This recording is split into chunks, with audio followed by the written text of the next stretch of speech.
Olá pessoal, aqui é Elson Azevedo e hoje nós temos mais um episódio do Mente Zen Podcast, o seu desfragmentador de discos. E hoje eu tô aqui com meu querido amigo, professor Dr. Quirino Cordeiro Júnior. Tudo bem, Quirino? Tudo ótimo, grande Elson. Obrigado, viu, meu irmão? Obrigado pelo convite. Muito bom estar aqui com você novamente. Obrigado. Eu que agradeço, cara. E hoje eu pensei da gente quase que fazer uma continuação. A gente já teve um outro encontro aqui que a gente fala um pouco... passou ao lado, assim, né, do sistema de saúde mental no Brasil, na importância de um cuidado adequado das doenças mentais, cuidado em psiquiatria, a importância disso, mas a gente não falou na prática o que é um bom cuidado em psiquiatria, um bom cuidado em saúde mental, especialmente no setor público, né? E eu pensei da gente falar um pouco disso hoje. Acho ótimo. Acho ótimo. Você ficou...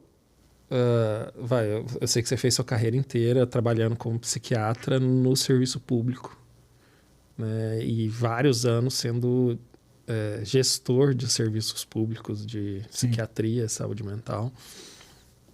E depois passou 6 anos em Brasília. 6 anos em Brasília. No governo federal, em pastas que fazem a gestão de recursos financeiros e coordenação de serviços que atendem psiquiatria, né? Sim. O que é um bom...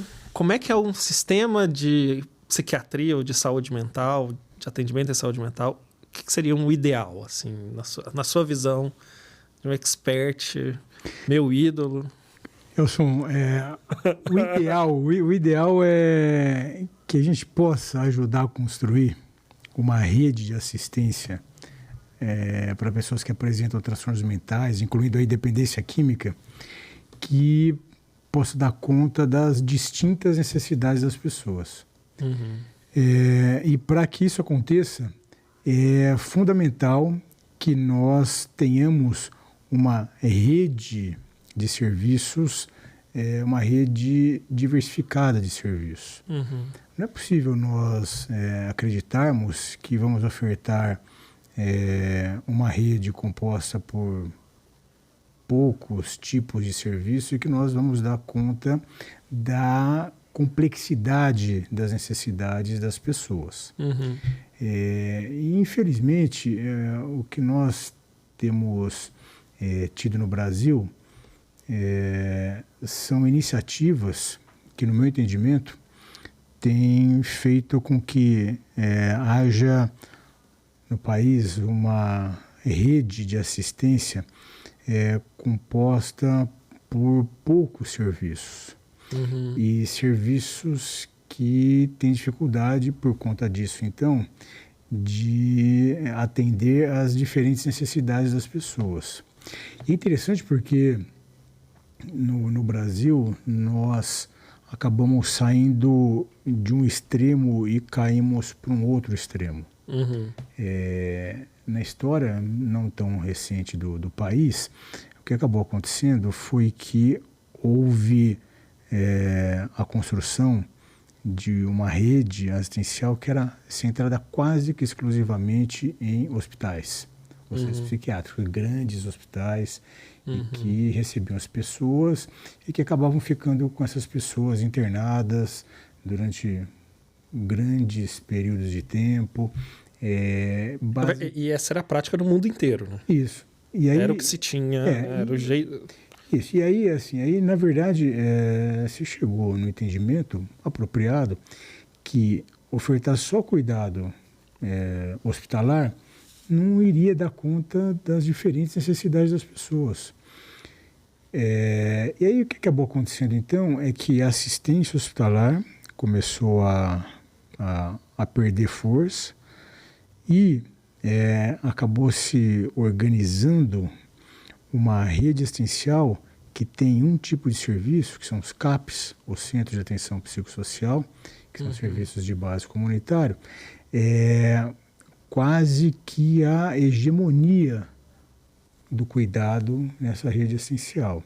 Ou seja, então nós saímos de um sistema hospitalocêntrico que tinha dificuldade de dar conta de toda a complexidade do cuidado na área de saúde mental, e a gente acabou entrando num sistema CAP-cêntrico, centrado basicamente nos CAPs, que também tem dificuldade, igualmente tem dificuldade de dar conta das diferentes necessidades das pessoas.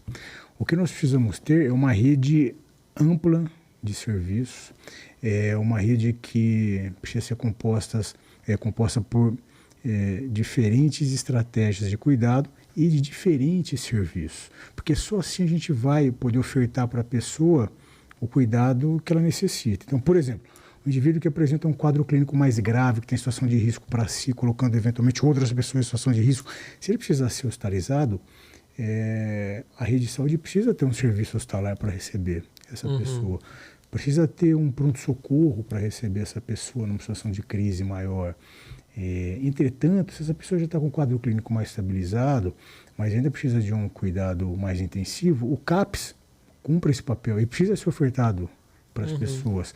Mas uma vez o indivíduo estabilizando mais seu quadro clínico, não precisando de um atendimento mais intensivo ou uma estratégia de reabilitação mais presente, talvez esse indivíduo possa ser e deva ser encaminhado para um outro serviço de base comunitária, como, por exemplo, um ambulatório de saúde mental.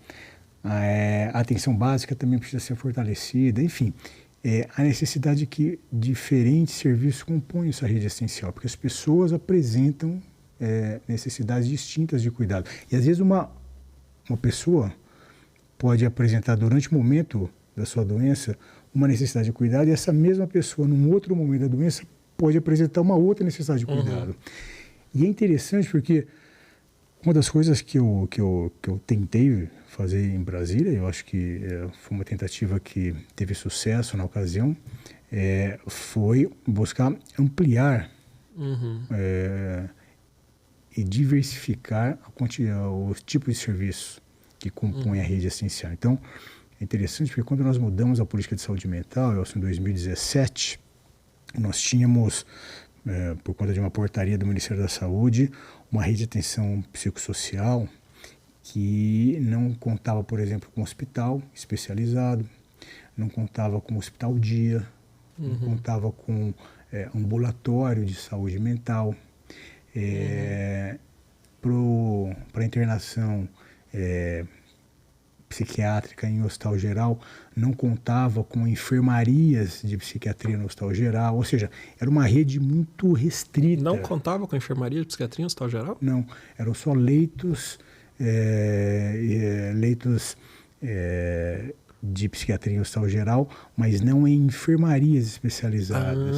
Para ser como se fosse na enfermaria de clínica médica. Eram leitos, por exemplo, como se fosse possível, por exemplo, nós internarmos uma pessoa que apresenta um quadro clínico grave de mania psicótica, por exemplo, numa mesma enfermaria que um camarada que acabou de sofrer um infarto agudo do miocárdio, com outro que foi submetido a uma laparotomia, o outro que quebrou a perna, ou seja, uma coisa que tecnicamente é impossível de acontecer. Mas era isso que estava na política pública instalada naquele momento. Eu trabalhei por muitos anos no pronto-socorro do Santa Marcelina de Itaquaquecetuba. Tenho até saudade dos plantõezinhos. Mas era um pouco essa realidade lá, né? Um pronto-socorro de um hospital grande, assim, né? Talvez de médio porte, mas um hospital referência, que tinha médicos de plantão. Tinha o clínico, psiquiatra, ortopedista, neurocirurgião, cirurgiões, outros cirurgiões. Então aqui é um hospital referência para neurocirurgia, né? Um hospital grande. E em virtude dessa carência de oferta de serviço em psiquiatria e saúde mental, normalmente lá na sala de observação do pronto-socorro, que era misturado. É exatamente como você falou, tá lá o cara da ortopedia, o cara do infarto, o cara da neurocirurgia, mas os pacientes com urgência psiquiátrica, eventualmente, eram quase todos da observação do pronto-socorro, né? Porque eles não tinham para onde ir, não tinha outra referência de chegada e também não tinham leitos disponíveis, né? Então, e é interessante porque aí quando em 2017, em dezembro, nós mudamos a política de saúde mental, nós reorganizamos a rede essencial. de modo a incluir todos esses seus serviços. Então, nós incluímos hospital especializado, incluímos ambulatório de saúde mental, que é fundamental, incluímos hospital dia, Mas, querido, enfermaria de psiquiatria. eu quero polêmica, querido. Polêmica, assim. E por que que isso não é um consenso? Por que que tem pessoas que discordam disso? E eu tento fazer um esforço, enfim, é um esforço mental, assim, de falar assim, tá, quem discorda de mim, por que raios que ela poderia discordar de mim sem ser pelo fato, sem que ela tenha características negativas? Em ela sendo uma pessoa razoável, né, sensata. Por que tem gente razoável e sensata que discorda de você ampliar o leque de serviços disponíveis para atendimento de pessoas com doenças mentais? Talvez não sendo tão polianesco assim, não, é só dando voto de... Pior que eu falei isso, mas eu falei que eu quero polêmica. Não, é por isso. Então, assim, mala sem alça, né? Mas assim, olha, eu quero polêmica, mas você que faz a polêmica aí. Então deixa comigo. Então deixa comigo. Mas assim, ó, não querendo ser muito polianesco, assim, vamos dar um voto de confiança para as pessoas que têm uma outra posição. Vamos supor que, efetivamente, pode considerar essas pessoas têm boas intenções. Só que, na verdade, tem uma frase que parece que é atribuída ao São Bernardo, né? Que é aquela frase de boas intenções, o inferno está cheio. Então, assim, isso aqui, na verdade, são pessoas com boas intenções, vamos supor que essas pessoas assim, tenham boas intenções, mas na hora de efetivar, a hora de colocar em prática essas boas intenções, aí a coisa desanda. Então, por exemplo, assim, você vai falar, não, olha, muitas das pessoas acreditam, por exemplo, que o hospital especializado para internação de pessoas é um lugar que não deve existir, porque é um lugar que segrega pessoas, coloca a pessoa lá de maneira, às vezes, involuntária, contra a vontade dela, que como esse grupo de pessoas, como dizer, faz um tratamento que não é em liberdade. Só que, na verdade, essas pessoas talvez não consigam enxergar, e aí eu acho que vai já que você quer polêmica, vai uma miopia ideológica, né? Que essas pessoas, elas acabam, na maioria das vezes, negando a realidade. Quando a gente se depara com um paciente com um transtorno mental grave mesmo, uma pessoa que tem situação de risco para si, risco para outras pessoas, essa pessoa precisa ser acolhida, ela precisa ser encaminhada para um lugar onde ela vai receber o tratamento em regime protegido, na maioria das vezes, para sua própria proteção. Então, quando você faz uma internação de um paciente que apresenta transtorno mental, a internação não é para exclusão do paciente de convívio social, a internação não é para punição, a internação, na imensa maioria das vezes, é para proteger o próprio paciente. Então, assim, e aí a grande questão é essa. Quando a gente pensa nesse cenário, né, e quando eu falei aqui de boa intenção, o inferno anda cheio, porque às vezes até imbuído de boa intenção, você fala, não, então vamos tratar todo mundo em liberdade. Claro que a gente tem que tentar fazer isso, e a gente faz isso, né, na boa prática clínica, mas a gente faz isso quando é possível, ou seja, quando o indivíduo pode ficar num tratamento fora de um ambiente protegido, a gente obviamente que vai optar por isso. Agora, quando não é possível, caramba, por que eu vou negar a oferta de um tipo de cuidado para o paciente se eu sei que a ausência desse tipo de cuidado vai causar problema para o paciente? Então, no meu entendimento, já que isso aqui é polêmica, é uma grande miopia ideológica. Até tem um nome, não é pejorativo, porque era um nome... É um nome que era utilizado, né, mas depois ganhou conotação negativa, que é chamar o hospital especializado em psiquiatria de manicômio, né? Até um sinônimo de hospital, não só para o hospital especializado em psiquiatria, mas todos os hospitais, é nosocômio, né?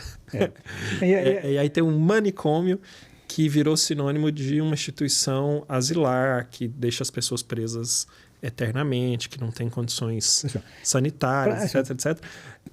E aí você tem aí, né,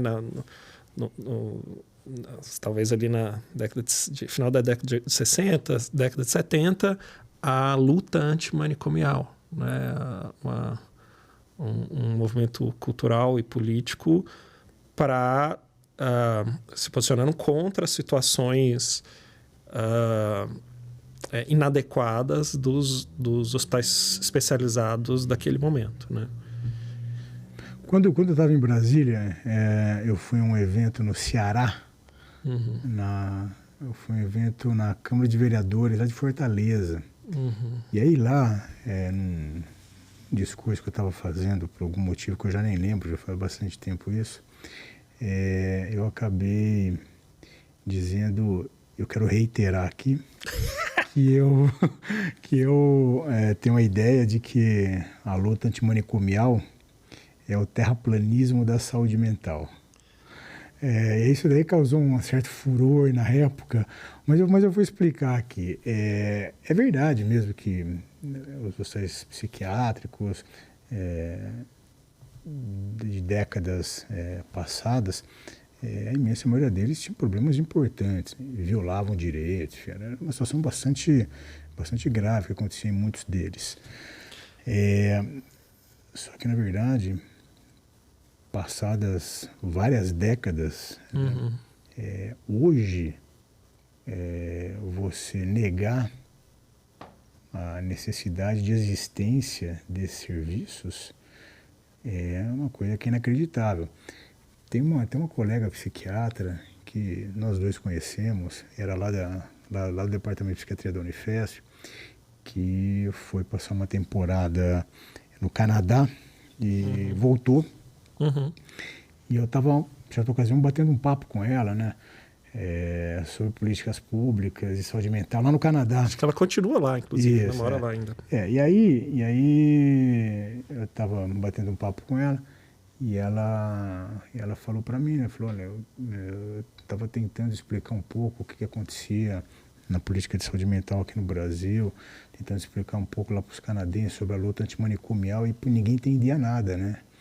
Falava, pô, como assim, pô, luta antimanicomial, pô, que negócio que é esse, né? Mas não faz mais sentido isso pra gente. Isso daí a gente já superou, é uma coisa que foi para trás. Hoje, os hospitais especializados estão inseridos na nossa rede assistencial aqui, como estão inseridos outros tantos serviços. Eu não estou, obviamente, advogando que nós retomemos, né, situações passadas. Agora, você simplesmente negar que as pessoas necessitam desse tipo de cuidado, você negar a oferta desse tipo de cuidado contemporaneamente, nessa ideia de que vão fechar todos os hospitais psiquiátricos, não vão mais internar ninguém. Aí tem aqueles bordões, né, cara, que eles são mais bordões afetivos, assim, né, para alguns grupos de pessoas. Tipo, Botafogo é bairro. Alguma coisa desse tipo. Agora o Elson tá meio nervoso porque o Galo perdeu, agora ele tá encafifado com o Botafogo. Mas fica com esses bordões assim. Qual que é o bordão mesmo? Tratamento não é nem tratamento, é cuidado em liberdade. Claro, pô, cuidado em liberdade quando é possível. Quando o indivíduo precisa de um cuidado em regime protegido, caramba, isso tem que ser ofertado. Então, a luta antimanicomial é, sim, hoje, nos tempos contemporâneos, o terraplanismo da saúde mental, na perspectiva de que a luta antimanicomial quer fechar todos os serviços de internação no país, internação em serviços especializados. A luta antimanicomial quer fechar todos os ambulatórios de saúde mental. Então, eu até estava dando aqui um certo... estava dando aqui uma ideia, né, de que talvez as pessoas pudessem ter boas intenções quando elas querem fechar hospitais, porque elas acham que as pessoas todas têm que ser tratadas de maneira humanizada. Claro, cara, que o cara precisa de um tratamento em regime de internação e ele não consegue, ele fica desprotegido e se mata. Quando o indivíduo precisa de um tratamento em regime de internação, ele não consegue, ele perde os vínculos sociais, vai parar na rua, ou esse indivíduo entra em conflito com a lei, vai preso, ao invés de ser internado, ao invés de ele receber tratamento, ele vai ser preso. Aí essas pessoas, enfim, elas não se importam muito com o resultado dos seus pleitos, né, das suas palavras de ordem. Mas tudo bem, eu até vou dar a dúvida aí se essas pessoas realmente se elas são movidas de boa intenção. Agora, tem uma outra situação que aí sim, já que a gente quer polêmica aqui, tem um grupo que definitivamente não é movido de boas intenções. Porque são grupos que usam esse discurso de que buscam ofertar um tratamento humanizado para os pacientes, levando em consideração o respeito a direitos humanos. Mas aí, por exemplo, esse grupo de pessoas é contra, por exemplo, ambulatórios de saúde mental, porque dizem que esses serviços, ambulatórios de saúde mental, são serviços que medicalizam os pacientes. Né? Até interessante, antes de vir para cá, Elson, os amigos que estão nos acompanhando aqui, eu estava vendo, né, recebi propaganda de um encontro promovido pela Fiocruz, falando sobre a importância da desmedicalização do tratamento dos pacientes com transtornos mentais, da importância de que os profissionais da área de saúde mental possam trabalhar para que os pacientes sejam desmedicalizados, para tirar os remédios dos pacientes. E aí, pô, isso daí é má fé. Né? Isso daí são grupos de interesse, grupos formados por profissionais não psiquiatras e que buscam, sim, atacar a psiquiatria como uma estratégia de obtenção de poder para os seus grupos profissionais. Eu não consigo... Poder social e de mercado? Exatamente. Eu não consigo enxergar um cenário desse de outra maneira. É interessante, né, porque quando você tem um evento, né, que é patrocinado, que é realizado pela Fiocruz, do Rio de Janeiro, e não é a primeira edição não, acho que está a 8ª edição agora. Todo ano esse evento vem com a ideia de formar, de incutir na cabeça de profissionais de que as pessoas são medicalizadas e não que recebem um tratamento medicamentoso para os seus transtornos mentais graves. Eu acho isso bem criminoso. Por exemplo, você advogar pela desmedicalização de um paciente com esquizofrenia, com transtorno afetivo bipolar, com depressão grave, com tentativas prévias de suicídio. Cara, isso é crime. Então, pô, assim, fica difícil a gente levar numa boa isso. Né? Então, assim, eu acho que existem várias motivações. Você vai perguntando, pô, mas por que então será que essas coisas acontecem? Né? Eu acho que tem até as pessoas que são movidas por boas intenções, mas eu acho que tem um grupo aí que não tem boa intenção nenhuma, né? Porque é difícil a gente imaginar que alguém vai pleitear que pacientes abandonem tratamentos que são seguros, que têm ótimos resultados, que previnem desdobramentos muito ruins para os pacientes, como, por exemplo, o suicídio, que ajuda, né, os pacientes a retomarem a sua vida com plenitude. É difícil a gente imaginar que pessoas desse tipo, né, que advogam por causas como essa, que as pessoas parem de tomar seus medicamentos, é difícil a gente imaginar que essas pessoas possam agir de boa fé. Eu faço esse esforço retórico, até porque, a meu ver, assim, normalmente do ponto de vista prático, é um jeito mais que abre mais portas do que fecha, assim, enfim, talvez combine comigo. Mas eu fico pensando o seguinte, cara, eu lembro que um professor que eu conversei falou assim, aqui, e se eu não me engano é de Aristóteles essa, né, que a sociedade ideal não teria órgãos de justiça nem médicos, porque as pessoas estariam vivendo num estado de harmonia social tão grande que não haveria crimes ou conflitos que não pudessem ser resolvidos ali entre as pessoas, e as pessoas estariam com um estilo de vida, né, tão bom, né, que não precisaria se tratar para um problema de saúde que a pessoa já adotou todas as medidas de prevenção possíveis, né.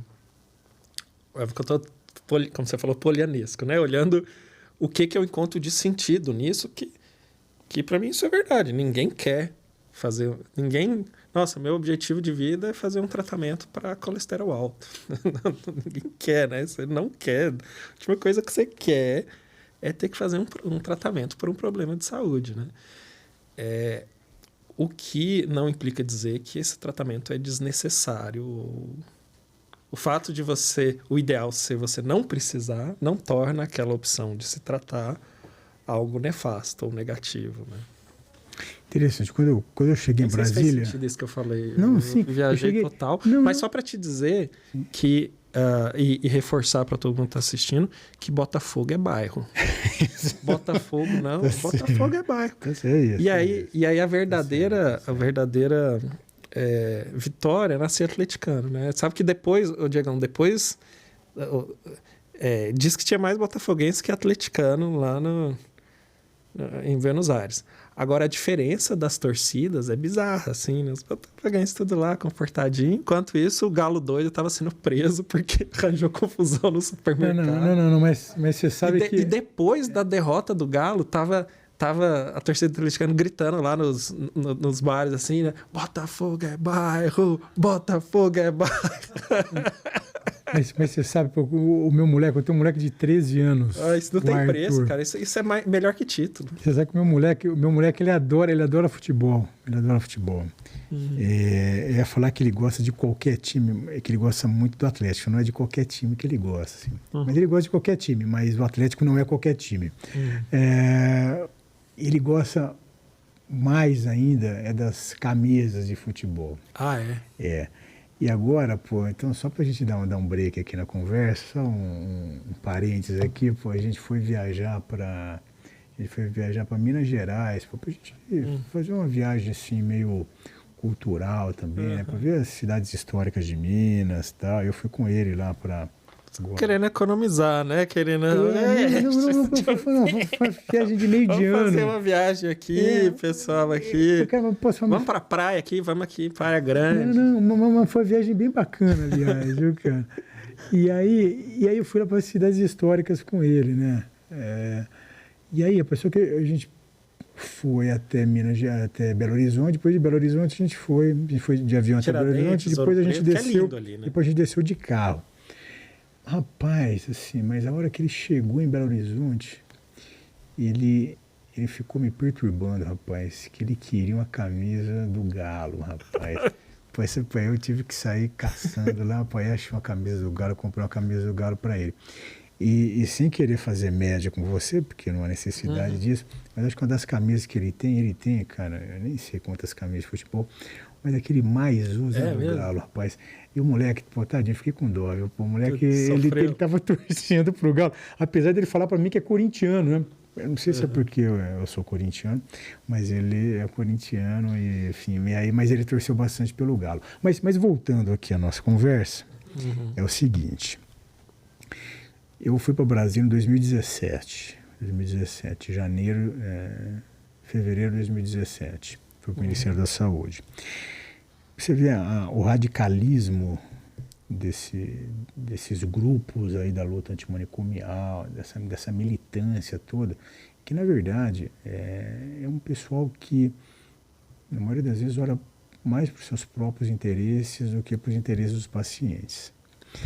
E o camarada que me precedeu ali no Ministério, um cara chamado Valêncios Burke, esse camarada, ele ficou o Valêncios, ele ficou alguns meses ali quase que escondido, porque a militância do luta antimanicomial, quando ele foi nomeado, invadiu o Ministério da Saúde. Ah, é? Você se lembra disso? Não lembro. 2016, aí, quando estava acontecendo todo aquele processo para impeachment da Dilma, O presidente, então, para poder, né, tentar se agarrar ali no cargo, então, ela começou a rifar alguns ministérios. E o Ministério da Saúde foi rifado, Uhum.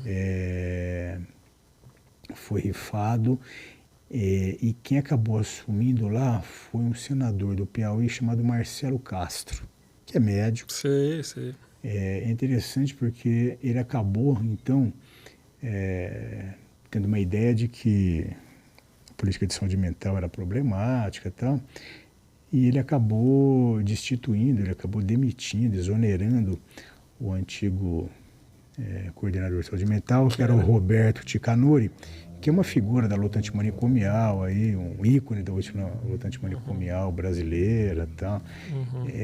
Dessas figuras, enfim, que causaram muitos problemas aí para a saúde mental no país.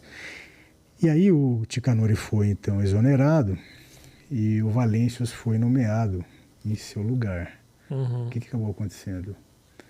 O pessoal que adora a democracia e tal, invadiu o Ministério da Saúde. E o Valêncios ficou quase que sitiado, assim, ele quase não conseguiu fazer nada. Ele ficou alguns meses ali, mas ficou sem quase que poder trabalhar. Porque a turma, inclusive, ia atrás dele ali no Ministério e tal. Porque acho que depois de muitos anos, alguém não alinhado à luta antimanicomial tinha sido nomeado para ser o coordenador de saúde mental do Ministério da Saúde. Estou contando essa história toda porque o Ministério da Saúde ele foi todo pichado, várias frases ali no Ministério da Saúde. Quando eu cheguei, essas frases ainda estavam lá. Ah, é? Muitas delas estavam lá. E uma que eu lembro bastante, assim, porque ficava quase que de frente onde eu ficava, porque eu, na verdade, sucedi o Valêncios. Pra você ver que o clima que eu cheguei em Brasília estava um clima bem interessante, assim, né? Pós-impeachment da Dilma, o Ministério da Saúde tinha sido invadido pela luta antimanicomial para atrapalhar lá o trabalho do coitado do Valêncios. Mas aí, rapaz, eu estou falando isso porque em frente à sala onde eu ficava, tinha uma frase, né, assim, pichada na parede, que ainda estava lá quando eu cheguei, escrito assim, mais CAPS, menos cápsulas. Então, assim, ok, a gente até tem mais cápsulas, mais serviço, saúde mental é interessante, mas qual que é a ideia? Por que menos cápsulas, né? Por que menos remédio? Eu só consigo pensar nisso dentro de uma disputa de poder, ali, né? De uma disputa em que o paciente é o que menos vale ali. Vale, então, são os interesses de algumas categorias profissionais que não medicam pessoas, falando, olha, não tem que medicar ninguém, não tem que dar cápsula para ninguém. Como se o trabalho de outros profissionais de saúde entrasse em competição com o trabalho médico. E a gente sabe que não é essa a realidade, né, Elson? E quem está nos acompanhando aqui, a ideia é que o trabalho no cuidado do paciente com transtorno mental grave, é que o trabalho possa, no atendimento a essas pessoas, o trabalho possa ser composto pela ação de vários profissionais, de médicos, de psicólogos, terapeutas ocupacionais, assistentes sociais, enfermeiros, educadores físicos, enfim, é um rol, né, de profissionais que precisa compor um time para cuidar do paciente. Então, uma coisa não exclui a outra. É meio parecido com a construção de uma rede de atenção às pessoas com transtornos mentais, Elson. Se tinha, quando eu cheguei no Ministério, a ideia de que a rede de atenção psicossocial, a RAPS, ela tinha que ser formada por serviços substitutivos. O que significa isso? Um serviço substituindo o outro. Então, agora não, a gente vai ter CAPS para substituir o hospital. Não, o CAPS não vem para substituir o hospital. Ele vem para se somar. Então, na verdade, são serviços complementares. É mais ou menos igual o que acontece com o trabalho com os profissionais. O trabalho do médico não substitui o trabalho do psicólogo, ele complementa. O trabalho do psicólogo complementa do médico. E o trabalho do terapeuta ocupacional complementa do assistente social. Tal. Não é nada um excluindo o outro, que essa ideia que foi sendo gerada e gestada no Brasil nessas últimas décadas pela luta antimanicomial, pelo movimento antipsiquiatria, de que os serviços tinham que ser substitutivos, ou seja, você tinha que acabar com alguns serviços e criar outros, que o trabalho médico tinha que ser substituído pelo trabalho de outros profissionais. O nível de evidência científica... Zero. Zero, né? Assim, Zero. Você pode... Textos argumentativos, né? Você faz uma dissertação defendendo, cita... Como o pessoal fala lá em Garça, papel aceita tudo, né? Você quer escrever, você escreve o artigo que você quiser, do jeito que você quiser. Mas, pô, cadê a evidência, né, cara? Que você vai fechar o hospital, você vai fechar ambulatório. Por que eles querem fechar ambulatório? Eu já ouvi até, uma vez eu fui num evento, um camarada estava falando lá que ambulatório é manicômio químico. Que, na verdade, você vai dar remédio para as pessoas. Como se esse dispositivo de cuidado ambulatório fosse só médico. Uhum. Caramba, e não é. O ambulatório é um lugar onde trabalha médico, não, tá aí uma psicóloga. das graves deficiências da saúde mental da psiquiatria pública é a disponibilidade de psicoterapia, né? Exatamente. É uma das graves carências. Assim, é desesperador você ter paciente no SUS que precisa de psicoterapia, né? E é duro isso. Né? Esse é um argumento que eu sempre dava quando eu ia discutir, às vezes, com grupos de psicólogos que vinham com essa conversa de que ambulatório era um lugar de medicalização de pessoas, que era um lugar de trabalho médico. Eu falava, olha, não é nada disso. Hoje vocês não conseguem trabalhar fazendo psicoterapia, porque CAPES não faz psicoterapia, uma outra ideia de cuidado, de reabilitação e tal. A psicoterapia mesmo ali para o paciente precisa ser ofertada em outros serviços, como por exemplo os ambulatórios. Sabe o que eu fico pensando, querido, assim, que essa lógica substitutiva tinha um sentido lá na época dos grandes hospitais asilares, que tinham os caras institucionais há 10 anos, que você precisava de um serviço que conseguisse cuidar melhor desses caras fora do hospital. E eu acho que o CAPS tem no cerne das suas características a possibilidade de cuidar desses egressos aí de décadas. E o jeitão do CAPS é um pouco esse, né? Então, naquele momento faz sentido, mas agora não, né? Agora a gente tem muito menos leitos do que o seria Sim. o mínimo recomendado. Não, hoje você fechar leito no Brasil é um negócio que é impensável. Você já não tem mais leito, né? Agora, uma coisa que me ocorre, querido, é que assim, enfim, estamos nesse cenário e do ponto de vista de discurso público, falar essas coisas razoavelmente óbvias que você disse, elas são polêmicas, curiosamente, né? Agora, exatamente. Eu tenho enfrentado esse debate já há algum tempo. né? E é interessante porque, na maioria das vezes, assim, as pessoas não querem fazer esse debate, né? Eles simplesmente, os defensores de outras ideias, na verdade, não querem enfrentar o debate. Simplesmente as pessoas buscam impor, né, a sua ideia. Mas insisto, assim... E curiosamente, parceiros assim, dessas coisas óbvias que visam o bem das pessoas e tal, são as associações de familiares, né? Olha, muito curioso. posso falar para você, quando a gente estava trabalhando... As próprias associações de pacientes, especialmente pacientes com transtornos mentais graves, né? Associação. Para mudança de política, eu me lembro, assim, várias associações de familiares. Me lembro aqui a Faton, me lembro da Abrata, de transtornos de humor, né? que reúne pacientes familiares de pessoas com transtornos graves do humor. Enfim, nós recebemos apoio de uma série de entidades, de família, de pacientes, que convivem com essas pessoas, convivem com essas mazelas, com essas dificuldades, com esses problemas no dia a dia.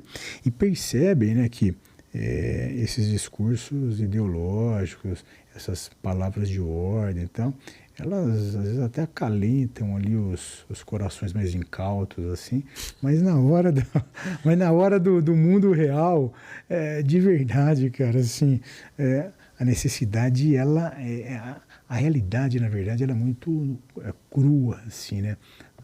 a realidade ela chega e se estabelece, né? Sim. E aí o que acontece é que você começa a criar uma série de subterfúgios. É interessante, né?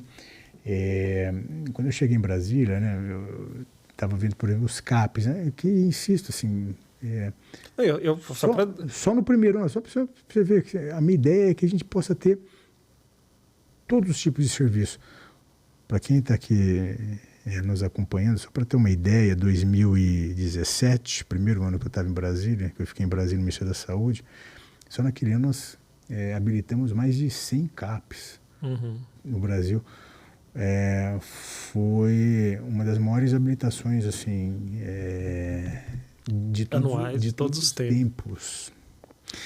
Mas caramba, saúde mental não se faz só com CAPs, se faz com CAPs, se faz com ambulatório. Aí a gente mudou a política e a gente começou a colocar dinheiro. Querido, ou não? Desmudou, né? Já desmudou? Era esperado, né? Infelizmente. Mas desses serviços agora não fazerem novamente parte da RAPS? Então, por exemplo, se a gente pegar hospitais especializados, não fazem mais parte oficialmente da RAPS, ambulatório, saúde mental, não faz mais parte da RAPS. Se a gente pegar, por exemplo, o CAISM da Vila Mariana, que é um serviço fantástico, não faz parte da RAPS. Instituto de Psiquiatria da USP, não faz parte da RAPS. Se a gente pegar Hub de Cuidados em CRAI com outras drogas, não faz parte da RAPS. Se a gente pegar... Assim, New York Institute of Psychiatry, que é o hospital psiquiátrico da Columbia University, onde eu fiz o pós-doc. King's College de Londres, onde eu também passei uma época no doutorado, não faz parte da RAPS. Ou seja, e aí, cara, isso daí é uma loucura. Então, assim, você mistura ingenuidade com miopia ideológica, com má fé, e aí desse caldo de cultura não pode ser coisa boa, né? E aí assim, é uma coisa interessante, né? Porque nem tudo está perdido, né? Eu estava falando sobre alguns serviços aqui, né? E quase todos eles sob gestão da SPDM, onde a gente está hoje, né? Associação Paulista para o Desenvolvimento da Medicina. Que interessante porque se a gente pensa na diversificação de serviços, caramba, do mesmo jeito que a gente não vai ter no hospital psiquiátrico, em que pese ele seja importante, mas do mesmo jeito que a gente não vai ter no hospital psiquiátrico a solução de todos os problemas, a gente também não vai ter no CAPS a solução de todos os problemas. Insisto, a gente precisa de serviços cada vez mais customizados para algumas necessidades da população. E é interessante porque se a gente pegar esses serviços todos que a gente falou, né, o CAISM é um serviço, e até você pode falar com mais propriedade, mas o CAISM tem uma proposta super interessante. É um serviço onde tem pronto-socorro, internação, ambulatório e hospital-dia. Ou seja, caramba, quase que fecha todas as necessidades dos pacientes. Aí você pega o Hub, por exemplo, né, porque é um serviço criado com a ideia de cuidar de um nicho mais específico de população. Olha, a população que está com problemas relacionados ao uso de álcool e drogas, situação de rua, frequentando cenas abertas. Altíssima vulnerabilidade social. Altíssima vulnerabilidade social. Por exemplo, quando eu estava lá no CAISM, né, ainda quando o CAISM estava com a Santa Casa, né, e não com a SPDM e Unifesp agora, mas, por exemplo, nós criamos naquela ocasião uma unidade especializada para o tratamento de autismo no CAISM. Então, caramba, você também acaba oferecendo cuidado para esse grupo de pacientes, né? Aí você pega o Elvet, é outro serviço que está com a SPDM agora, é um serviço que tem internação, mas tem uma moradia assistida, né, onde os pacientes podem dar os próximos passos, né, depois da internação, alguma recuperação da dependência química. Você pega o Lacan, né, você tem um hospital psiquiátrico especializado no tratamento de pacientes graves com dependência química, ou seja, um hospital especializado em psiquiatria, mas focado em dependência química, né? Ou seja, estou falando tudo isso porque eu acho que nessa ideia da gente diversificar e customizar o tratamento para as necessidades das pessoas, a gente tem que inovar, a gente tem que ir além, né? E aí, de verdade, eu acho que o nosso grupo aqui, sem querendo, obviamente, jogar confete na gente mesmo, né? Acho que o nosso grupo... Tem que ter uma declaração de conflito de interesses aqui. Agora que eu sou diretor de um serviço de saúde que é gerido em parceria com a SPDM, que é a Associação Paulista para o Desenvolvimento da Medicina, que é o CAISM da Vila Mariana, atualmente o hospital que cedia o Departamento de Psiquiatria da Escola Paulista de Medicina, e que é um hospital público do governo do estado de São Paulo. Né? Exatamente. E esse é um disclaimer, e aí você também é diretor de um serviço... Do Hub de Cuidados em Crack e Outras Drogas, um serviço do governo do estado de São Paulo, também sob gestão da SPDM, e que tem por objetivo cuidar, como eu já disse, de pessoas com quadros graves de dependência química, em situação de rua, frequentando cenas abertas de drogas. Mas quando eu falo essa questão, né, Elson, da SPDM, né, e dessa rede assistencial que está sob gestão da SPDM, o que eu acho interessante é isso, né, é que começa a organizar, né, pelo menos uma ideia da criação de uma rede assistencial que vai escapando um pouco desse padrão. Dessa miopia. Dessa miopia, né, cara, que vem estabelecendo no Brasil ao longo desses muitos anos. Ou seja, com a criação de serviços e ideias de cuidado, estratégias de cuidado que escapam, né, enfim, dessa tentativa de normatização excludente. Né? É interessante, quando eu cheguei no Ministério da Saúde, eu comecei a conversar com os técnicos que estavam ali, né, que compunham a minha equipe, a equipe que eu herdei ali quando eu cheguei. E era interessante porque quando eu falava assim, olha, mas esse paciente, tá bom, precisa de reabilitação psicossocial, está no CAPS, ok. Mas quando esse paciente está com um quadro mais grave, né, numa emergência, para onde que ele vai? Não vai para o CAPS tem que acolher esse paciente. Ok. E se esse paciente apresenta necessidade de atendimento mais intensivo, onde que ele vai fazer o tratamento? No próprio CAPS, lá tem acolhimento noturno e tal. Tá. E ambulatório? Não, se ele precisar de atendimento tipo ambulatorial, dá para fazer no CAPS também. Né? Tá bom. E quem que vai fazer matriciamento para a rede? O CAPS também faz matriciamento para a rede. Eu falei, não é possível, não existe um serviço, né, enfim, com essas características, né, ou seja, que consiga fazer tudo isso. E aí eu ficava com uma ideia, né, do CAPS. O CAPS para mim era como se fosse quase que a alegoria que me vinha na época, assim, o CAPS era um pato. O pato é o único bicho que nada, voa, canta e não faz nada direito. Então, assim, e esse é o risco da gente colocar todas essas obrigações para um tipo de serviço só, né?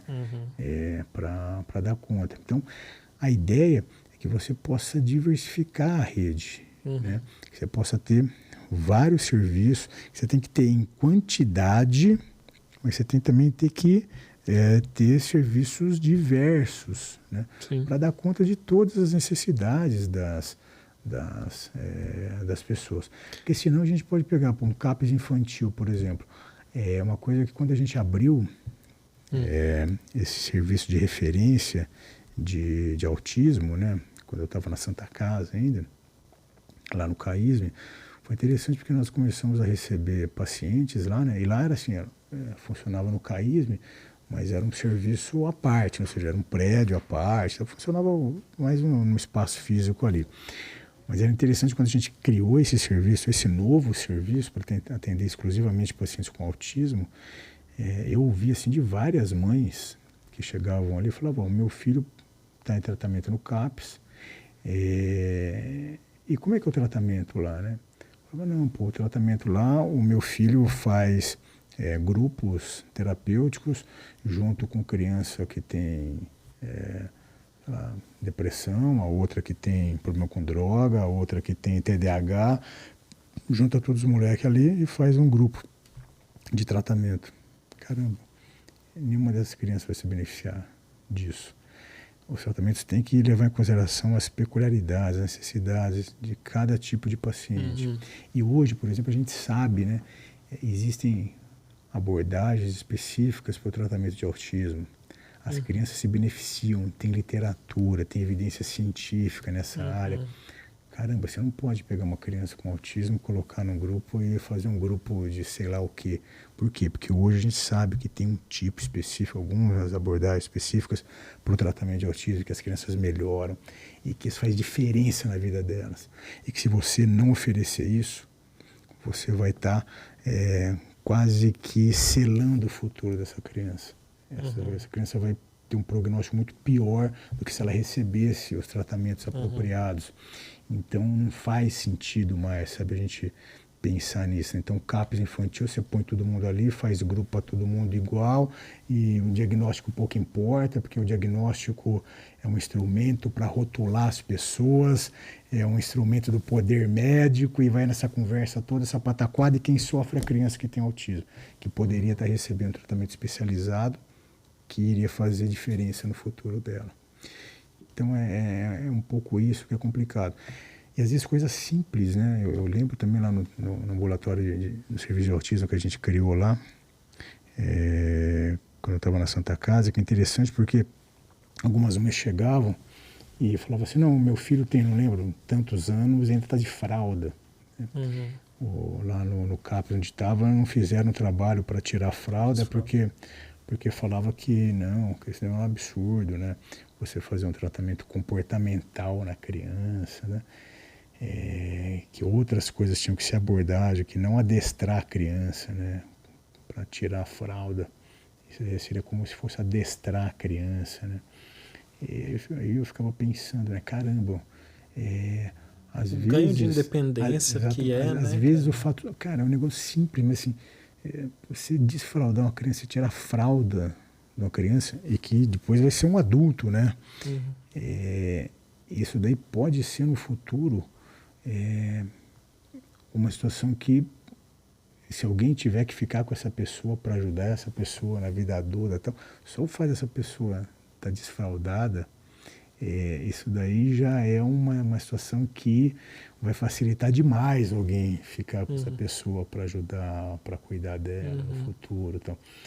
Então, assim, são algumas concepções, né, que insisto que essa miopia ideológica, que essas questões todas que foram criando na saúde mental, que começou a causar problemas. Então, a gente falou bastante aqui, mas resumindo, assim, eu acho que uma coisa importante para a gente começar a olhar para o futuro a gente começar a diversificar o tipo de serviço, diversificar com isso o tipo de cuidado e centrar mais o cuidado para as reais necessidades das pessoas. Eu acho que, na minha visão, querido, por trás dessa história toda, tem um fato de que montar uma rede de cuidado em psiquiatria que seja ampla, abrangente, que dê conta das demandas e seja eficiente em termos econômicos, ou seja, não seja um poço sem fundo de gasto, é extremamente difícil, né? Então, a gente falou, né, de Nova York, de Londres, do Canadá, mas não é que esses lugares tenham... A rede de psiquiatria é maravilhosa, né? Não é. Né? Tem suas limitações, tem lá os centros fantásticos ligados aos locais de formação, etc. Mas para o cidadão comum, né, conseguir lá os atendimentos é difícil, né? Então, acho que tem um dado de realidade que é difícil montar. O que eu acho que é claro, e a postura da SPDM é que essa rede precisa ser uma rede do SUS. É uma rede SUS, do Sistema Único de Saúde, para ser universal, abrangente. E é muito curioso isso aí, falando dos diversos interesses, né? É muito curioso porque a atenção em psiquiatria no SUS está indo de mal a pior, cada vez encolhendo e tendo uma abrangência menor, atendendo menos a necessidade das pessoas. E a gente vendo isso acontecer, mas na prática, pro cara que é o médico, o psiquiatra, que não tá nem aí, que tá olhando só a sua realidade ali, o seu dia a dia, por ele, na prática, o consultório dele vai encher. Por quê? Os convênios não conseguem montar uma rede de psiquiatria que seja economicamente sustentável, então a capacidade dos convênios fazerem isso é mínima, ou seja, as pessoas com convênio não vão conseguir ser atendidas nas suas reais necessidades com as estruturas dos convênios. O SUS, por essa miopia ideológica, está indo na direção oposta das melhores evidências científicas e está degringolando os cuidados de saúde mental, só que a necessidade das pessoas existe e elas investem o seu dinheiro nisso, e aí os danados dos psiquiatras com os consultórios cheios e sendo a especialidade médica em vários concursos de residência, a mais disputada, uma das mais procuradas. E é um contrassenso isso, né? E a gente aqui advogando para melhorar o SUS, que vai piorar os nossos... Você não tem consultório, que você trabalha só no SUS, né? Mas que vai piorar o consultório dos psiquiatras, né? É duro isso. Não sei se fez sentido essa viagem toda. Não, posso falar? Fez todo sentido. Fez todo sentido. E aí é duro, né? Putz, os caras estão ferrando a rede de saúde mental e psiquiatria do SUS. Ferrando não, porque ela nem existia antes, né? Ela nem existia, ela está sendo construída, mas está sendo construída de um jeito que não atende à demanda das pessoas. E as pessoas, em havendo essa demanda que não é atendida, elas vão procurar os seus recursos, né? Com as distorções que isso pode gerar. Mas o fato é que é difícil. E fica mais difícil ainda se você não tiver método para tentar achar o caminho, né? E o melhor método que se tem é o método científico, né? Sim. Tudo bem que você pode argumentar que a ciência tem as suas miopias, né? Você fala de que ciência você está falando e etc. Mas é a miopia que tenta reconhecer sempre a sua própria miopia e colocar isso em teste, né? Acho que você trouxe uma questão, Elson, que eu acho que é central também nesse debate, né? De ofertar tratamento universal, né, para as pessoas, que é assim que o SUS preconiza, né, que as pessoas têm direito ao tratamento gratuito, porque isso custa dinheiro, né? Uhum. Então, a ideia é que se possa ter serviços que sejam efetivos, ou seja, que ajudam efetivamente as pessoas, mas também que sejam viáveis, né? Ou seja, se a gente pensar... Não, é igual sair de uma reunião ontem e falando assim, tá com problema nisso, por que você não contrata mais tantas pessoas? Isso é fácil, contrata. Por que você não contrata? Você é um péssimo diretor, você não contrata. É isso. Com dinheiro infinito é fácil, né? É interessante. Eu ouvi uma vez alguém comentando, né, que foi num laboratório, acho que era do Bohr, um químico importante, trabalhava com modelos atômicos. E aí, lá no laboratório dele, parece que na parede tinha uma frase escrita assim: aqui nós não temos dinheiro, por isso precisamos pensar, né? Então, assim, porque aí, pô, você tem dinheiro, ok, você não precisa nada, né? Pô, então, mas aqui não é só aqui, é no mundo inteiro, né? O dinheiro ele é finito, até em países ricos, o dinheiro é finito. Então, assim, então a gente precisa pensar como usar esse dinheiro, né? E esse acho que é um grande desafio, né? Eu lembro, só fazer um paralelo com o que a gente está conversando aqui, ó, numa segunda etapa que eu fiquei em Brasília, primeiro eu fiquei no Ministério da Saúde, depois eu fui para o Ministério da Cidadania, né?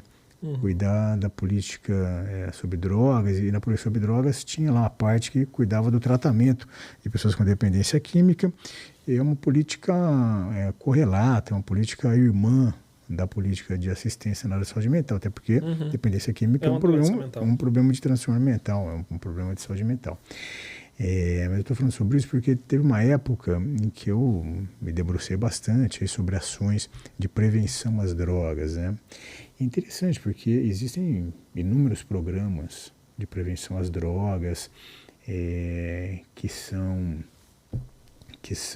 baseados em evidências científicas. Tá? Agora, o grande desafio é, caramba, como é que você vai implementar esses programas que são extremamente complexos, difíceis de serem implementados? Como é que você vai dar capilaridade? Como é que você vai dar a possibilidade de que esses programas cheguem efetivamente lá na famosa ponta? Né?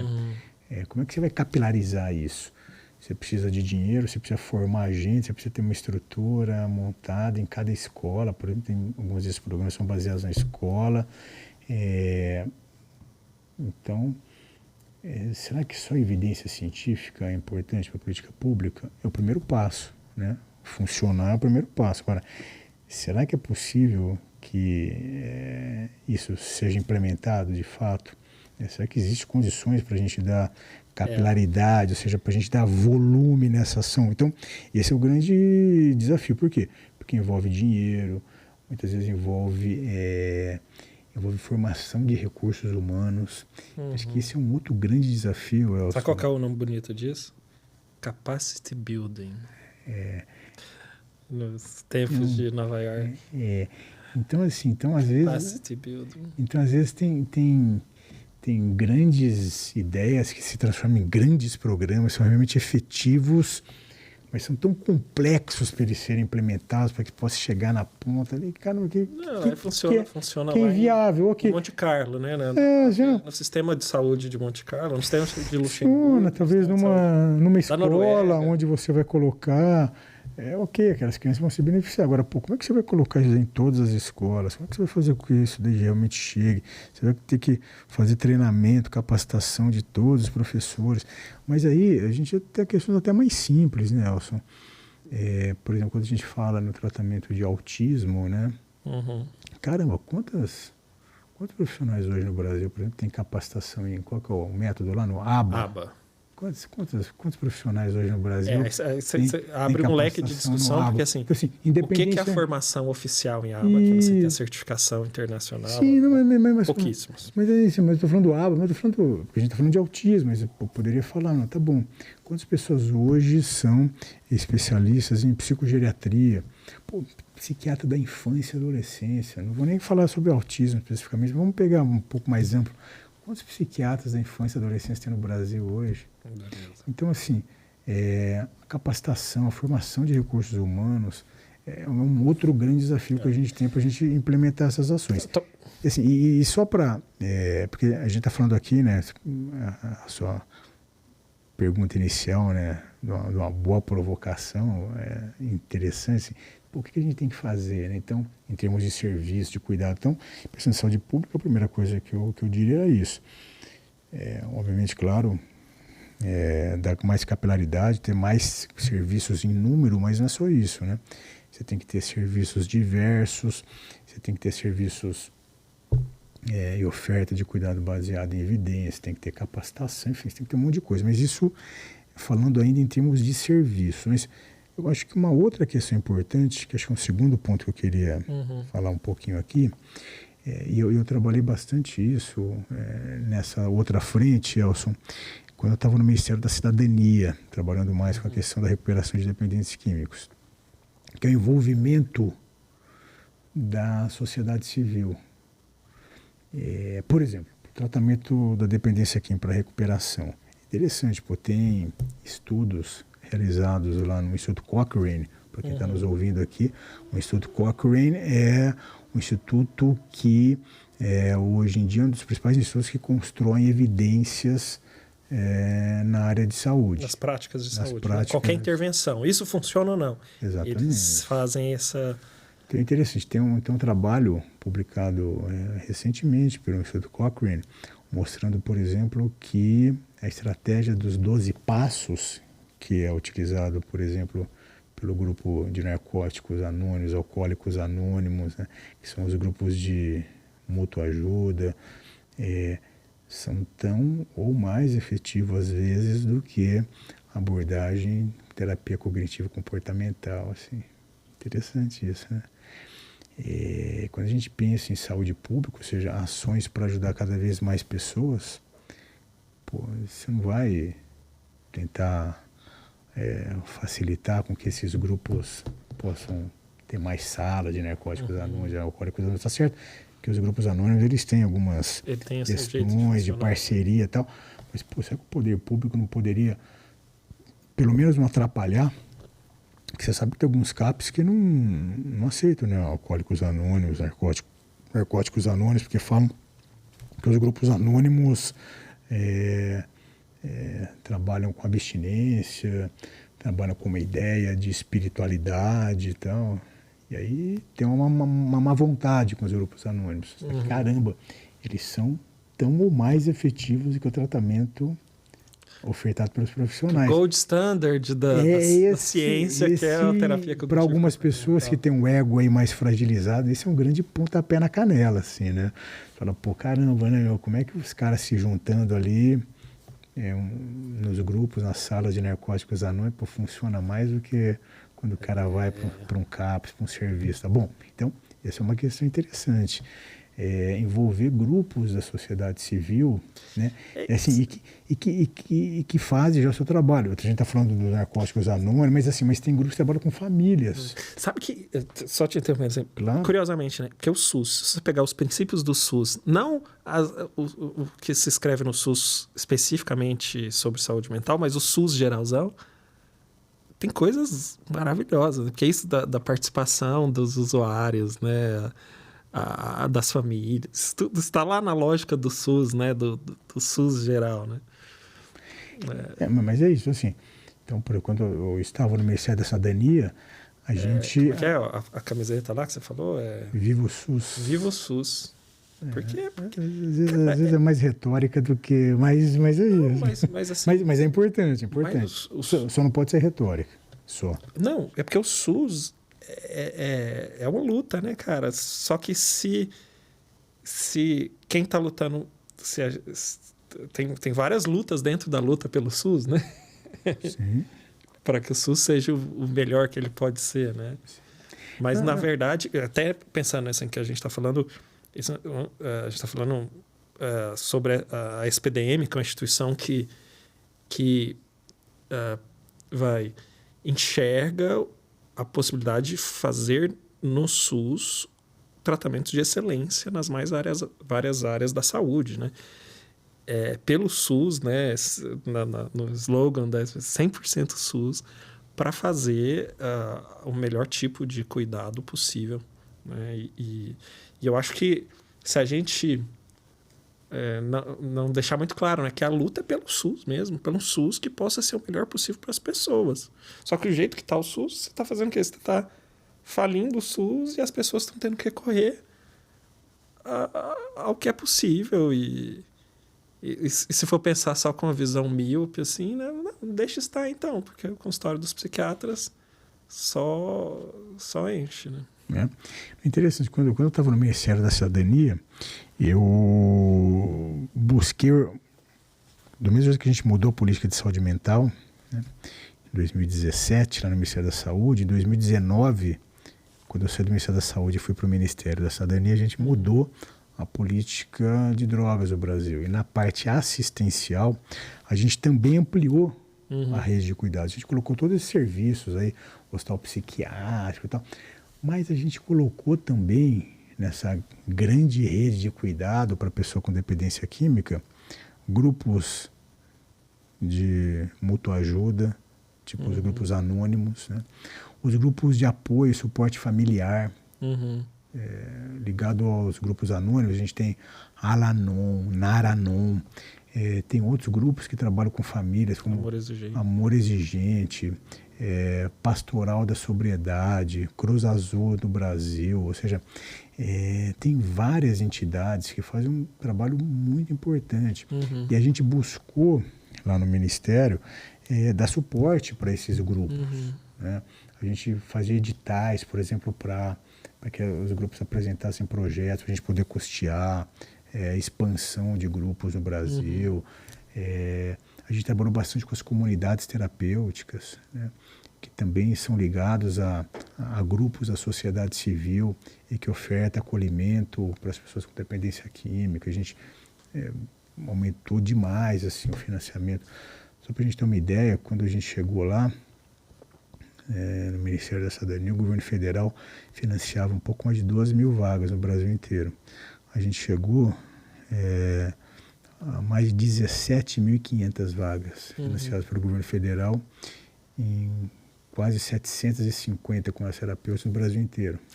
Eu acho até que isso aí dá uma discussão à parte, né?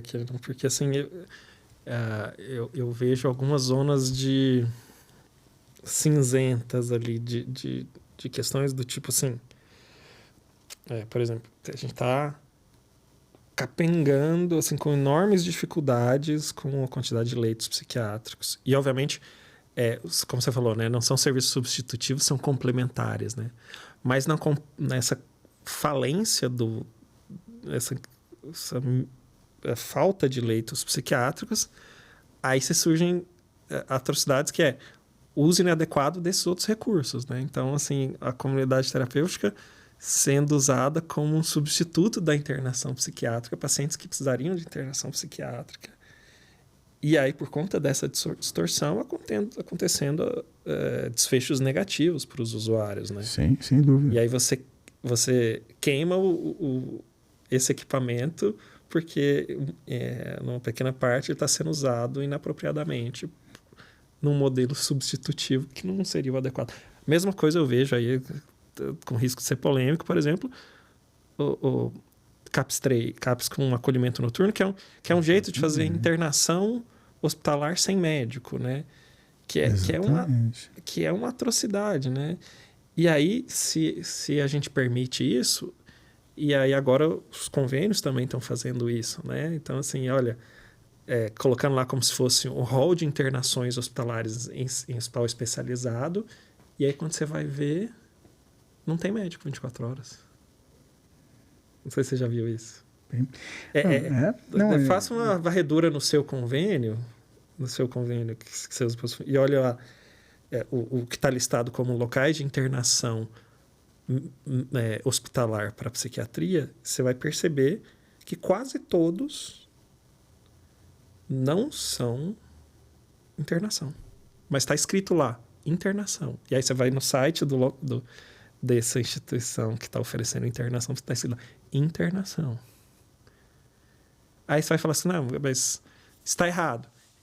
Mas tá no o CAPS também está funcionando assim, com a chancela do governo.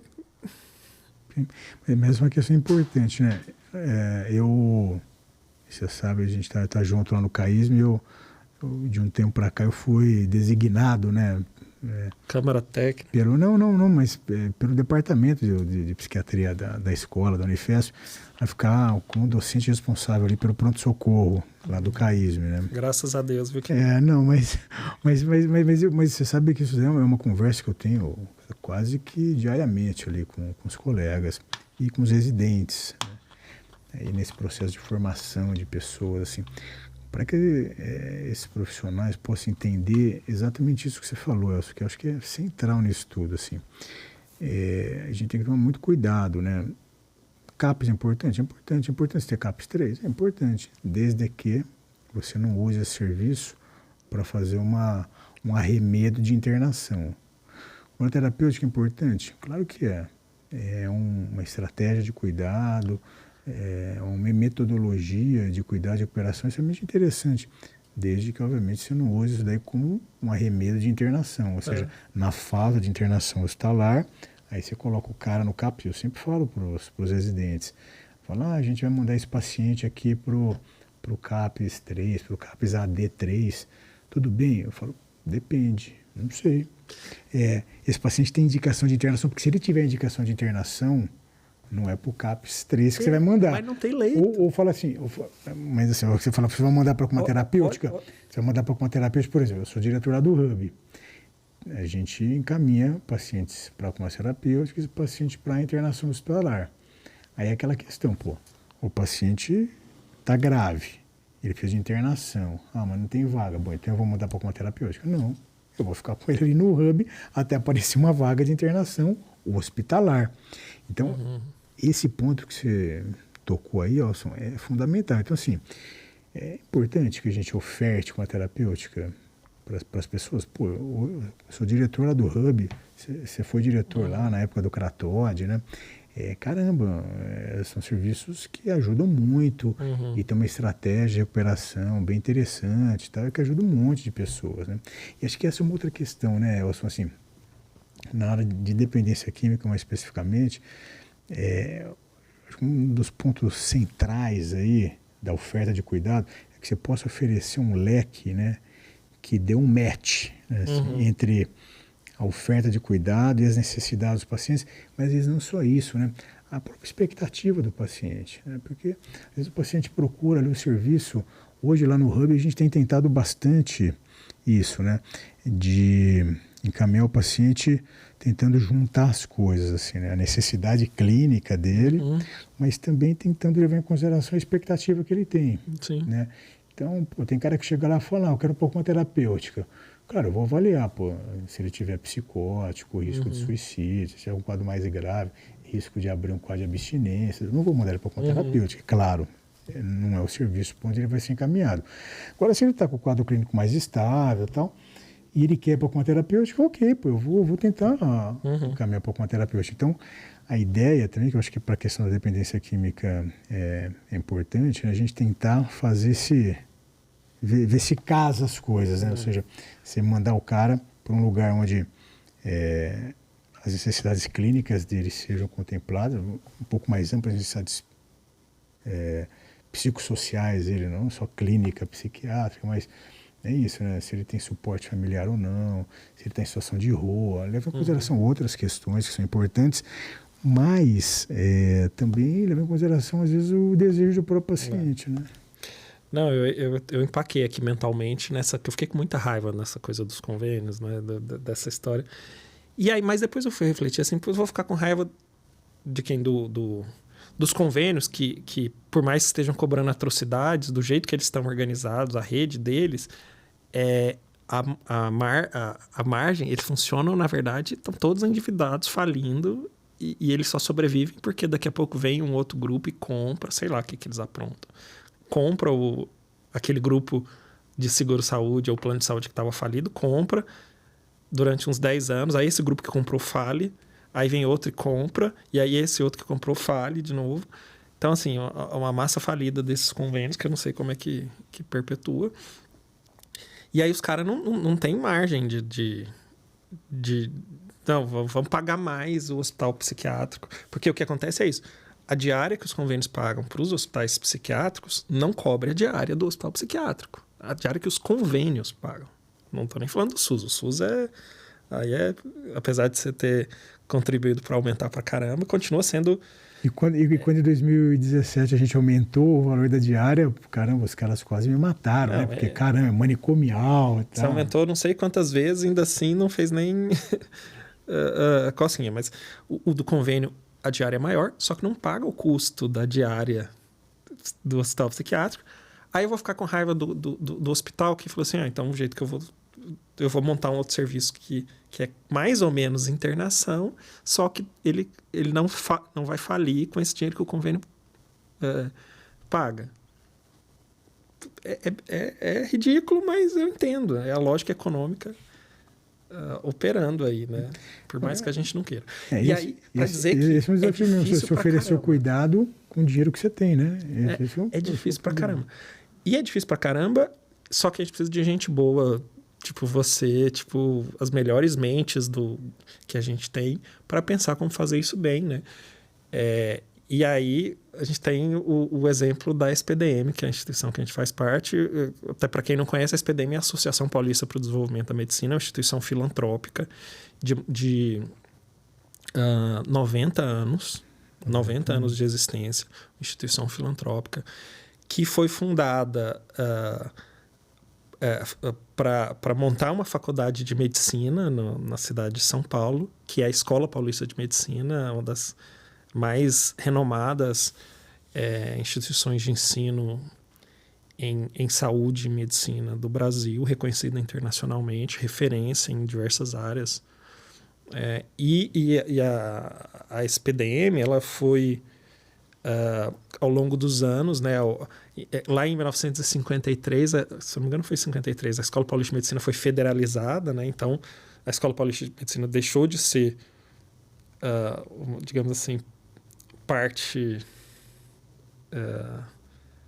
digamos, formal da SPDM, mas esse vínculo é muito forte. A SPDM continuou fazendo gestões de serviços públicos de saúde a partir da década de 90, final da década de 90, ampliando para vários hospitais no estado de São Paulo e fora, e sendo pioneira, por exemplo, em leitos, em enfermarias de psiquiatria em hospital geral. Tinha uma época que todo hospital que a SPDM fazia gestão no estado de São Paulo tinha uma enfermaria de psiquiatria naquele hospital geral, né? O próprio Hospital São Paulo, com a enfermaria de psiquiatria, que foi uma das pioneiras no Brasil.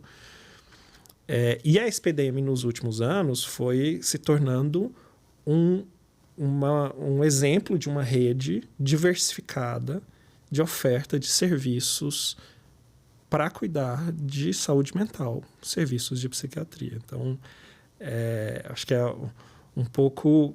É difícil, mas tem gente querendo fazer isso bem, né? E é uma instituição tão renomada fazendo isso. Até o professor Ronaldo Laranjeira, que é uma das referências, atualmente presidente da SPDM, montou esse livro aqui, Diego Vicente, Rede SPDM de Psiquiatria, né? Que resume aqui os principais serviços, né? E eu não sei, você quer... O que você apontaria aí? Eu sei que tem uma página aí que tem você... Tem eu também nessa história. Nós estamos juntos nessa história aqui.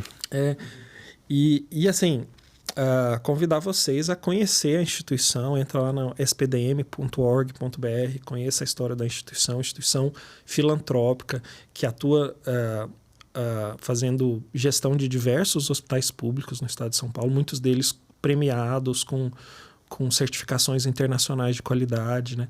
Exemplo de um serviço que então atualmente está fora do rol da rede de atenção psicossocial, mas que é fantástico, o AME Vila Maria, né? Um ambulatório médico de especialidade. Assim como tem os AME clínicos gerais, AME de endocrinologia, AME do idoso. Por que não ter um AME de psiquiatria e o AME Vila Maria? É interessante. Agora eles foram certificados, eles eram certificados com ONA, né? Só para os amigos que estão nos acompanhando, essas certificações de qualidade, né? Os serviços de saúde podem ter. E o AME da Vila Maria, que é um ambulatório de psiquiatria lá da Vila Maria, que está nos acompanhando de outro lugar do país, fica na zona norte aqui do município de São Paulo. Agora, recentemente, eles receberam uma chama o Quemento, né? Exatamente, uma certificação internacional espetacular, top, assim, né? Mostrando a qualidade de um serviço de verdade, assim, não sei se é por falta de cérebro ou por muita má vontade, serviços como os ambulatórios de saúde mental excluídos da rede de atenção psicossocial, Ministério da Saúde.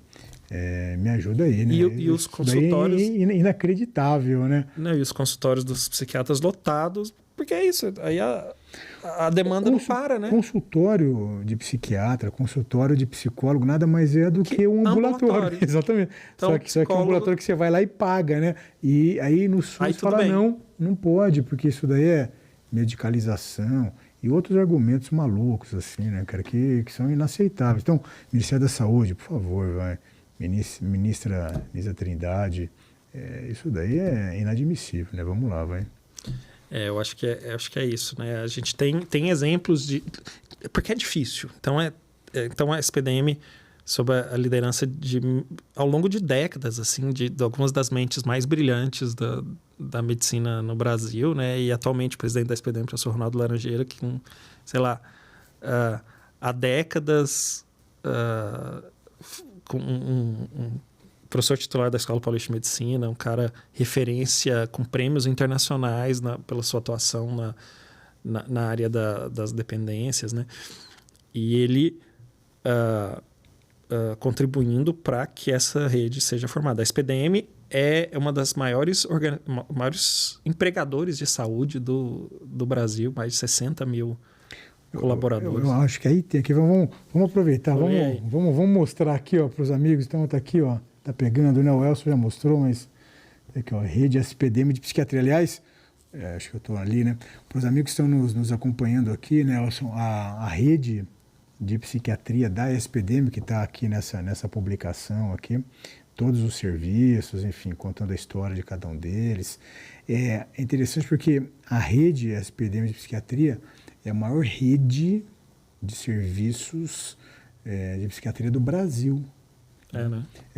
E aqui fala do número de funcionários que a SPDM como um todo tem, né? Não só no serviço de psiquiatria, mas a SPDM, acho que está aqui na revista, Elson, se eu não me engano, acho que é mais de 70 mil. Já é mais de 70, eu falei 60, estou desatualizado. Eu até estou tentando ver se eu acho fácil, acho que está aqui em algum canto, acho que é mais de 70 mil. E como é que, putz, o pessoal está vendo, como é que eu vejo essa revista? Manda aqui, mensagem. Aqui, funcionários, 72.422 funcionários. A SPDM está em 7 estados do país, responsável pela gestão de 501 unidades de saúde. Em 7 estados do país, 501 unidades. Só de psiquiatria aqui, mais de 600 leitos psiquiátricos de internação. Aí você fala assim, mas você está falando aí, então, tem unidade básica de saúde aí? Tem tudo. Tem unidade básica de saúde, um monte de saúde. Tem CAPS. Tem CAPS? Tem CAPS. Tem ambulatório médico de especialidade? Tem. Tem hospital especializado em psiquiatria? Tem tudo, ou seja... Tem pronto-socorro? Tem pronto-socorro. De psiquiatria? Tem hospital-dia? Tem hospital-dia de psiquiatria? Tem também. Tem leito de psiquiatria? Tem enfermaria de psiquiatria em hospital geral? Tem também. Tô vendo aqui, ó. O livro começa com o UAMI, né? O UAMI da Vila Maria, que é o UAMI Psiquiatria da doutora Jandira Mazur. Interessante, eu visitei, faz umas 2, 3 semanas. Eu fui lá e a doutora Ariela, nossa colega né? Tem que trazer ela para um trabalho fantástico, assim, lá. E ela me mostrou o serviço, eu fiquei impactado. Unidade de recomeço Elvete, que tem... que saudade. Tem a internação para pessoas com dependência química, tem moradia assistida para recuperação, lá com o doutor Cláudio Jerônimo, tem o hub de cuidados em CRAI contra as drogas. Você sabe que uma coisa que quando eu era diretor lá do Elvésia... Não, peraí, depois tem aqui também, ó, cadê? Caísme é bonito. Caísme da Vila Mariana. Caísme é bonito. Então, assim, tá aqui para quem quiser dar uma olhada melhor. Mas, enfim, então... E só para... Esse livro é interessante. Deixa eu mostrar aqui, doutor Elson. Mas aqui é interessante, depois quem for dar uma olhada, ó, aqui, ó, tem esse QR Code, né? Isso também foi uma sacada do professor Ronaldo, né, que é o presidente da SPDM, que ele fez uma entrevista com cada um dos diretores do serviço, e aí depois a entrevista está aqui, ó. Então tem um texto explicando cada um dos serviços, depois tem um QR Code que as pessoas podem ver a entrevista. Então, é um negócio quem quiser a revista, manda aí nos comentários, aí eu vou mandar isso para a assessoria lá da SPDM e falar assim, ó, te vira. Pronto, vamos fazer isso. Porque não está disponível assim, abertamente, não tem um PDF para você baixar, mas ficou bonito esse negócio, né? E aí o ponto também que eu queria falar, querido, que agora a gente já está falando já tá um tempão, mas assim, putz, e onde é que eu quero aprender essa história, assim, essa expertise toda, uma rede aí, maior rede de psiquiatria do Brasil, e eu quero ser um profissional de excelência na área de psiquiatria, de saúde mental, atuar em saúde mental. Como é que eu faço? Então, vamos aproveitar, né? A SPDM, né, tem também uma faculdade, né, que é a Faculdade Paulista de Ciências da Saúde. E tem vários cursos, e é interessante porque cada hora tem mais cursos ali, né? Cada vez que eu vejo, a faculdade está expandindo ali. Então tem cursos de graduação, tem pós-graduação lato sensu, cursos de curta duração, enfim, e tudo focado nessa área de saúde, gestão em saúde, enfim. E nós, né, estamos aí agora estamos retomando, na verdade, né, o curso de capacitação, né, para pessoas que trabalham na área de dependência química, que é uma pós-graduação, uma especialização em dependência química, e que profissionais das mais várias áreas que trabalham com isso podem participar. Então, profissionais da área de saúde, educação, segurança pública, profissionais que trabalham na área do direito, Eu não sei se assistência social. eu não sei se isso é uma propaganda boa ou ruim, vai depender do que as pessoas acham, mas há uns quantos anos? 15 anos atrás, eu fiz essa especialização. Posso falar, essa é a especialização mais antiga do Brasil, é a mais tradicional. Independência química. Eu fiz essa especialização, foi quando eu me aproximei do professor Ronaldo, né? Sim, claro que a gente está repaginando sempre, né? E a gente está com um curso agora super bacana, então quem tiver interesse também pode entrar ali na página da... Faculdade Paulista de Ciências da Saúde. Faculdade Paulista de Ciências da Saúde. Entrar ali na pós-graduação, vai achar o FPCS. fpcs.edu ou .org.br. Eu não sei, mas é fácil. Se jogar no Google a Faculdade Paulista de Ciências da Saúde, você já vai acessar e vai ali na parte de especialização, pós-graduação em Independência Química. Só para falar 80 e não sei quantos episódios do Mente Zen, sem fazer propaganda de nada, por que raios que você está fazendo a propaganda da SPDM? Aí, como é que fala? O conflito de interesse. Eu acredito no SUS, de qualidade, e eu acredito que a SPDM é a instituição que eu conheço que trabalha no setor público mais séria e que mais se importa com a saúde das pessoas. Então, assim, por que eu criei o Mente Zen?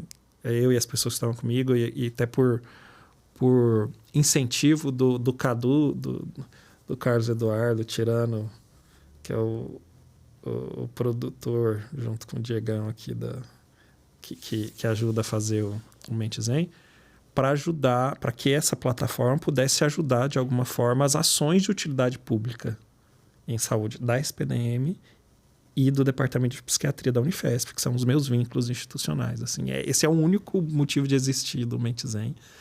Até quando, algum tempo atrás, quando um dos projetos, que eram uns projetos chaves assim, que a gente imaginou, se encerrou, até falei, putz, será que eu encerro o Mente Zen? Não encerro?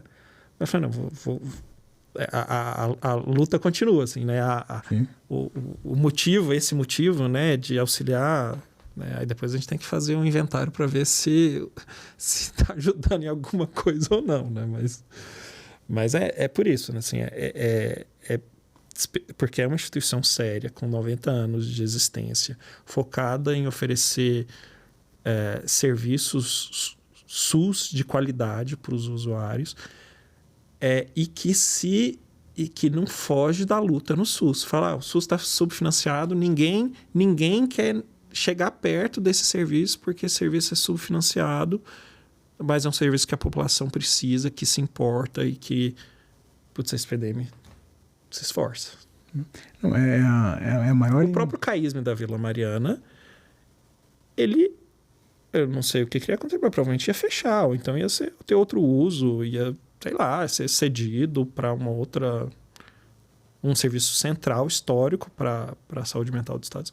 Ia fechar e a universidade junto, e a SPDM assim, vamos abraçar essa história. Às vezes você fala assim, putz, um serviço que já estava... Às vezes dá vontade de você falar assim, não, mas fadado... tá tão mal financiado que deixa falir, então, né? Mas e as pessoas? Sim. E o usuário do SUS? Sim, não. Que para ter um tratamento assim, que tenha 1% da qualidade do que a gente oferece lá, teria que gastar 50% do seu salário numa consulta. Então, aí a SPDM e a Unifesp, né, e a universidade foram lá e assumiram esse serviço. Né? E hoje é um serviço de excelência, cede o departamento de psiquiatria da universidade, da Unifesp. Então é fundamental. A SPDM tem um papel central, né? E que eu estava conversando, né, com o pessoal aqui que está nos acompanhando, eu acho que a SPDM hoje não trabalha, né, só com a gestão, né, mas tem trabalhado também com a capacitação de recursos humanos. E com essa ideia, né, e a gente que está na SPDM já há algum tempo,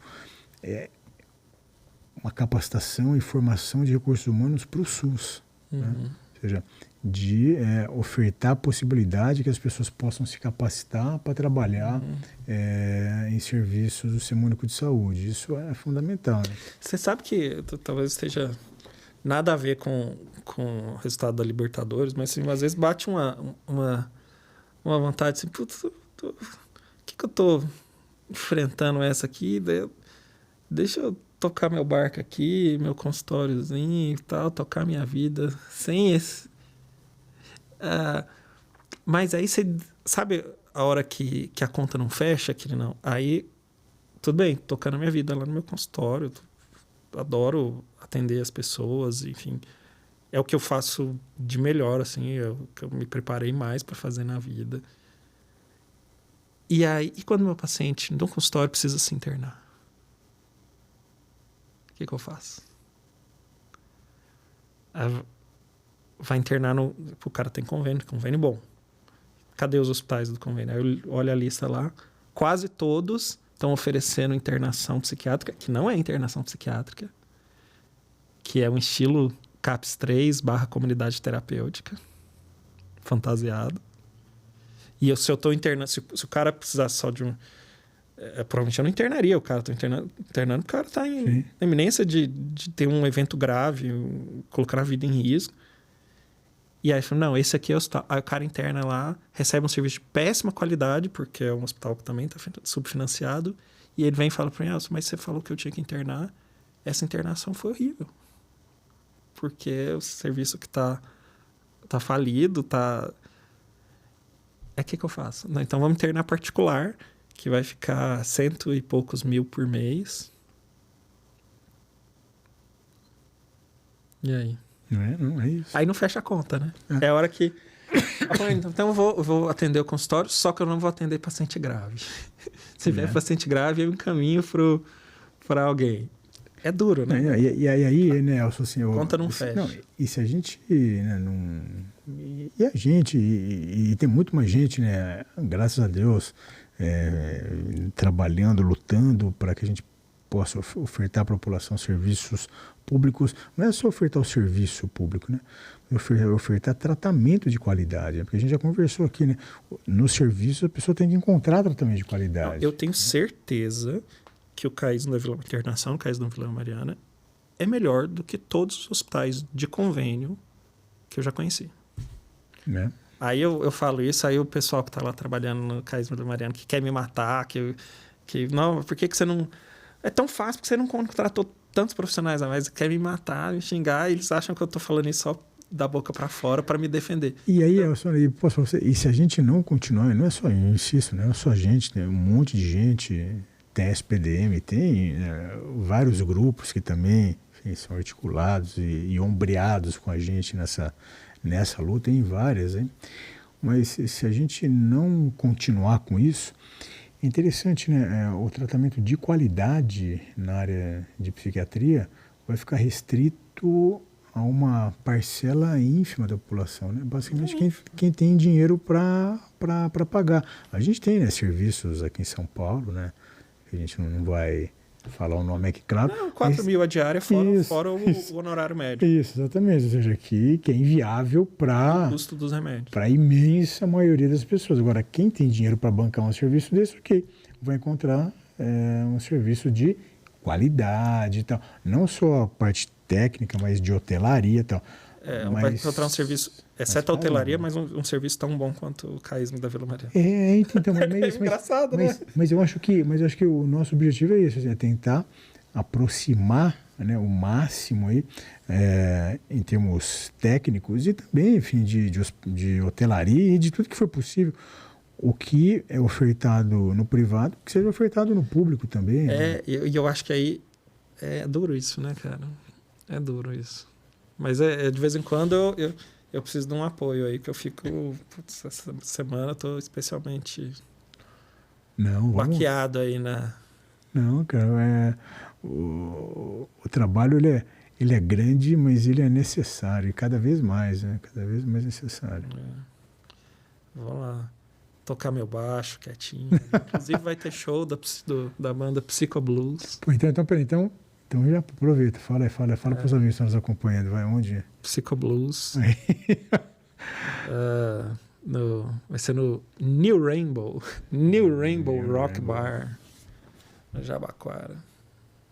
Bom. Legal, espacinho bacana. Como esse programa pode ser assistido hoje, amanhã, 2072, né? Isso, pronto. Não adianta eu falar, vai ser tal dia. Não, aparece lá no New Rainbow, come um sanduíche lá. Pronto, Quem sabe a Psicoblues. Quem sabe você não dá sorte de pegar o Psicoblues lá. Mas beleza, queridão. Acho que era isso, legal. Né, cara? Obrigado. Maravilha, São. Pô, mais uma vez, obrigado, meu irmão. Valeu. Ótimo ter estado aqui com você. Será que a gente fez estrago? Acho que não além do que era necessário. Mas foi bom. Muito bom. Obrigado. Um comentarista de futebol americano, né? Quando encerra a transmissão, fala, fizemos todo o estrago que pudemos. Fizemos todo o estrago que pudemos. Não, mas é assim, eu acho que o Mentizen, toda a história do Mentizen foi tentando